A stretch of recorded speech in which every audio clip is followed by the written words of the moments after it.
Welcome to another episode of The Pulse, your source of news in EVE Online. The massive player war in Nullsec has now raged for over 100 days, and recently a critical milestone was passed.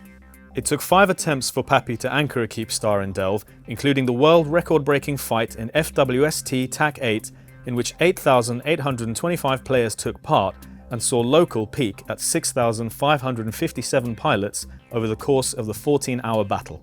This has been submitted to Guinness World Records for verification as the biggest multiplayer PvP battle in gaming history.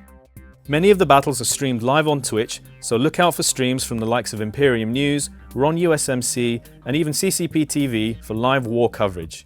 You can also check out the recent Scope episode on the Nullsec War and keep an eye out for future Scope episodes too. The Triglavian Invasion has now come to an end. The Collective inhabit 27 star systems severed from the rest of New Eden, forming the new Nullsec Quadrant region. This can be accessed via wormholes and filaments. There is a lot to discover in these systems as they function completely differently now that the Triglavians have taken them over. As the invasion reached its climax, players and CCP TV hosted streams of the unfolding events, which you can find linked in the description or comments. Be sure to follow CCP TV on Twitch and also make sure to watch the recent Scope episodes covering the end of the invasion for more details. The shape of New Eden has been altered forever in the aftermath of the Triglavian invasion, so now it's time to rise from the ashes in Phoenix, EVE Online's 4th quadrant of 2020. Phoenix will end the year spectacularly with big changes to supercarriers, continuous balance and meta changes, as well as the Crimson Harvest and Yoayul Festival events.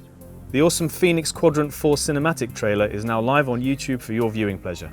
The new Ascendant and Blazing Phoenix packs are now available to purchase, marking the start of the Phoenix Quadrant. The Blazing Phoenix pack is perfect for experienced Capsuleers, offering the capital ships and fighters skill books, plus 4 superb supercarrier skins and a set of Triglavian survivor suits. For newer Capsuleers, the Ascendant Phoenix pack offers 7 days of Omega, 100 Plex, 250,000 skill points, the Sunesis Destroyer plus the Ironblood skin, and a set of Sisters of Eve jackets for your character. The new Howling Interdictors update is coming on October 27th, bringing with it changes, balance and variety to Interdictors and Combat Interceptors. There will be changes to power grid and CPU, velocity, ship bonuses and more to some vessels in this category. A new Stasis Webification probe will also be introduced as part of the Howling Interdictors update. Changes to Combat Interceptors will see roll bonuses added to the Claw, Crusader, Tyrannis and Raptor. These changes are live now on the Singularity test server. As part of the Phoenix Quadrant, the Vat Out of Hel update to supercarriers is coming on the 10th of November.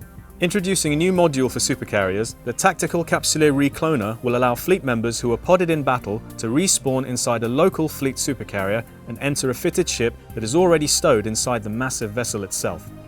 In addition, there will be balance changes for supercarriers and amazing new visuals with supercarriers doubling in size, new visuals for the boarding and assembly of ships in space, holographic effects and more. The new Rockbreaker Pioneer skin for all ships is now available in EVE Online's New Eden store. You can grab this striking skin for all Ore ships. In addition to the Rockbreaker Pioneer skin, you can also get the new men's and women's Ore Claim Surveyor suit apparel items in the New Eden store. The fan favourite Streamfleet Twitch vs EVE event will be returning for its 4th installment on Saturday the 31st of October.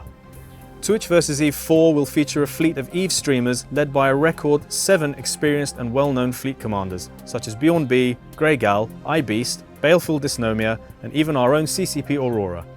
There will be interviews with various FCs, CEOs, and community members with a special focus on new player-friendly corporations, and CCP developers, game masters, and ISDs will also be participating. The monthly economic report for September 2020 is now available. Remember, you can download all of the raw data used in the report by following the link in the blog, and all images can be enlarged. The Dynamic Bounty System, or DBS, is now live on the Singularity test server and will be coming to EVE Online in November. Each Nullsec solar system, including NPC sovereign systems, will have a multiplier that affects the bounty output based on player actions. Check out the DBS dev blog for full details. That's all for another episode of The Pulse. Remember to check the description below or the comments on Facebook for links to more information on all the stories we covered this week. Hit subscribe to stay notified of all the videos that we post. Now, a word from our sponsors.